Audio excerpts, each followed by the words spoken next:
Angibingeleleke babukeli emakhaya enhla nasezantsi kulo lonke likaMthaniya noMageba naphesheya kwezilwandle ngoba lo akaDlamini sewuyaphumelela ukufika nale phesheya kwezilwandle.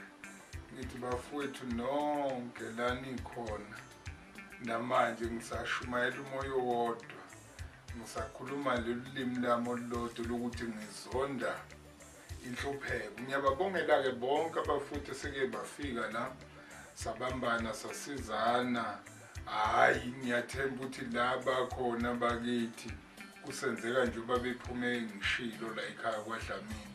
Ngikhona ke nje ngila ekhaya eMountain engifisa futhi nokudlulisa ukukhulu kakhulu bakithi emzini wasekhaya eNewcastle eMountain especially kubo bonke abantu abala eMountain. Hayi bafowethu ngiyanibingelela bafowethu, ngiyabonga konke enikwenzayo kimi, ngiyakubona kuyizithelo ezinhle andeke kukancane ukuthi ningenzele lento eningenzela yona. Mzwase Mountain nonke ngiyanithanda, nabo bonke futhi abakhele indawo yaseMountain ngiyabathanda. Hayi ukuthi igalelo lena ngiliboni, ngiyalibona ngiyezwa. Ngiphinde futhi ngibonge nakubafowethu laba abadriver lezimoto lezi bakithi esiyisebenzisayo la eMountain.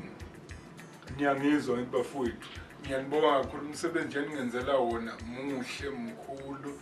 Ngiyabonga ukungilayelela nje abantu ukuthi ngitholakala kuphi ngoba lokho enikwenzayo kukhulu kwendlula, angazi kwendlula izibongo. Ngiswele nje amagama ukuba negama engingalembathisa kona elendlula ukubonga ngabe ngiyakwenza lokho. Ngiyanibonga kakhulu umuzi wonke waseNewcastle, umuntu wonke waseNewcastle ongaziyo noma ngabe kuthiwa ukuphi, ngiyakubonga la ukhona. Bese ngithi kuwe wena njengoba ungwala eNewcastle wembethe ukuhlupheka ngale ndlela ukungibathe ngayo, angithandi, kubuhlungu kimi, angifuni futhi uvumelani nje ukuthi ube njena nje ungwala eNewcastle, angifuni. Ngiyafisa ukuthi nje cha ngisekhona la ngiyatholakala njengoba nibona lezi number lezi bebhalile la labafowethu laba ngisizayo +273 219 664 ngisatholakala kuzo nasekhaya ke futhi khona la eNewcastle osizweni e7334 ngakaMazibuko egarage.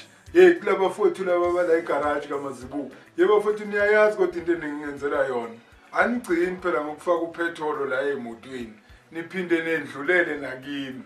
Ngithi saluthi bafowethu kunina nonke, ngiyabonga.